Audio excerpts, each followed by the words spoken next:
वृंदावन, जहाँ के कण कण में श्री राधा रानी और श्री कृष्ण बसे हैं। यहाँ के हर जनमानस के मन में श्री कृष्ण और श्री राधा रानी के लिए अटूट प्रेम है, जो कि आपको उनसे मिलते ही पता चल जाता है। वृंदावन के नाम में ही प्रेम छुपा हुआ है। यहाँ के रसिक जन, यहाँ के संत, जो कि दिन रात श्री प्रिया प्रियतम जू के लाड़ लड़ाते रहते हैं, उनके निहोरे करते रहते हैं। यहाँ के मंदिर, यहाँ के वृक्ष, पशु पक्षी, यहाँ तक कि यहाँ की ब्रज रज में भी कृष्ण और राधा आज भी हैं। वृंदावन के राजा हैं श्री बांके बिहारी। कहते हैं, जिसने देखी बिहारी की सूरत, बिहारी ने बसा लिया उसे अपने दिल में। कहा जाता है कि श्री बांके बिहारी की नैनों में, मतलब उनकी आँखों से आँखें मिलाकर जो भी जनमानस अपने मन की बातें कहता है, बिहारी जी उसे अपने दिल में बसा लेते हैं। इतने दयालु हैं श्री बांके बिहारी लाल कि बार बार उनके पर्दे को लगाना पड़ता है, जिससे कि वो किसी भक्त के साथ ना हो लें, मतलब किसी भक्त के साथ दया भाव में चले ना जाएं। इन्हीं श्री करुणाकर बांके बिहारी के दर्शन करने रोज़ लाखों श्रद्धालु यहाँ आते हैं, सिर्फ और सिर्फ ठाकुर जी की एक झलक पाने। श्री बांके बिहारी जी के बारे में और करीब से जानने के लिए आज हम आप सभी को रूबरू कराएंगे श्री बांके बिहारी जी के मंदिर के सेवा अधिकारी श्री गुंजन गोस्वामी जी से। आइए श्री बिहारी जी के बारे में और जानते हैं गुंजन जी से। बिहारी जी मंदिर के गोस्वामी श्री गुंजन गोस्वामी जी के साथ। तो गोस्वामी जी, हमने सुना है यहाँ पे मंगला सिर्फ एक ही बार होते हैं पूरे साल में, ऐसा क्यों है? जय बिहारी जी, श्री रामदास। जैसा कि बहन ने पूछा कि यहाँ पर मंगला आरती वर्ष भर में एक ही बार क्यों होती है, तो उसका जो सबसे बड़ा कारण है वो ये है, जो श्री बांके बिहारी जी महाराज की यहाँ पर जो दर्शन है वो एक बाल रूप में 8 साल के बच्चे के रूप में उनके दर्शन होते हैं। तो यहाँ पर हम लोगों का ये भाव है कि बच्चे को क्या है ज़्यादा परेशान ना किया जाए, और सुबह मंगला आरती का जो समय होता है वो अर्ली मॉर्निंग का होता है, जल्दी सुबह का होता है 4 बजे का। तो इसलिए ये यहाँ का ये भाव है कि यहाँ पर ठाकुर जी को ज़्यादा परेशान ना करा जाए, उनको आराम से सोने दिया जाए। इसलिए यहाँ पर मंगला आरती साल में एक ही बार जन्माष्टमी के दिन रात को अभिषेक होने के बाद की जाती है। इसका सबसे बड़ा मेन कारण यही है कि यहाँ पे जो दर्शन है वो बाल रूप के दर्शन है। बच्चे को जिस प्रकार से सुबह जब देर तक सोने दिया जाता है, उसी तरह से यहाँ पर बिहारी जी को भी देर से सोने दिया जाए, सुबह ना उठाया जाए। इसलिए मंगला आरती वर्ष में एक ही दिन जन्माष्टमी के दिन क्या समय होता है मंगला का? देखिए, प्राचीन काल में मंगला आरती का जो समय हुआ करता था वो सभी जगह जैसे बाकी और मंदिरों में देखते हैं तो सुबह भोर में जब हम लोग सब लोग सोकर उठते हैं, सुबह भोर में 4 बजे 4:30 बजे वही समय मंगला आरती का होता है।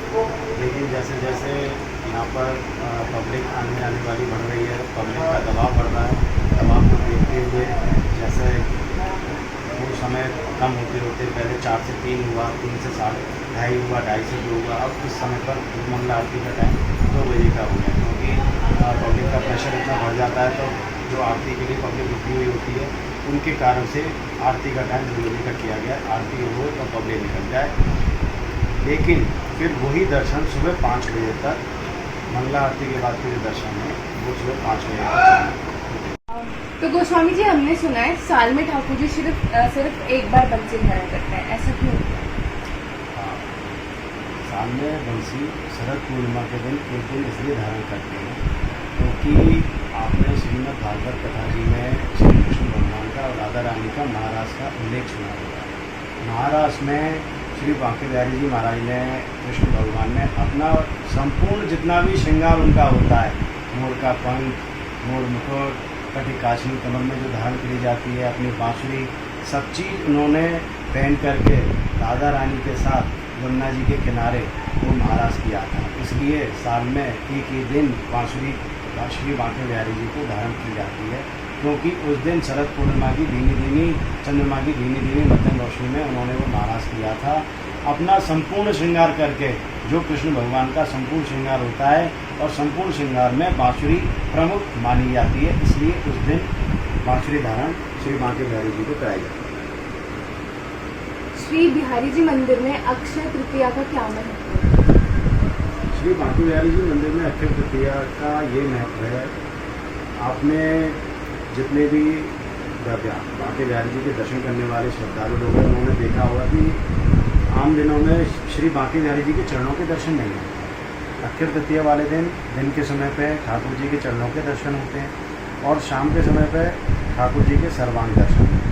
तो आज हमने पहली बार यहाँ पे जन्माष्टमी अटेंड की है। हमने देखा कि यहाँ पे मंदिर में कोई घंटी नहीं थी, कोई ताली नहीं बजा रहा था, ऐसा क्यों? हाँ, ये बहुत अच्छा आपने प्रश्न किया। मैंने अभी आपके पहले प्रश्न में ये बात बताई थी कि यहाँ पर श्री बांके बिहारी जी के बाल स्वरूप में दर्शन होते हैं।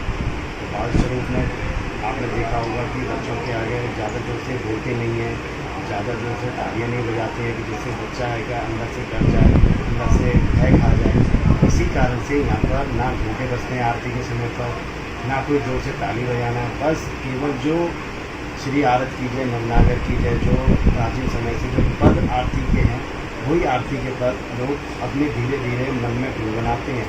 उन्हीं की आवाज़ से बिहारी जी को आरती के समय पर आरती की जाती है। केवल एक बाल स्वरूप होने की वजह ही एक प्रमुख कारण है कि यहाँ पर घंटी और घड़ियाल तालियाँ नहीं बजती।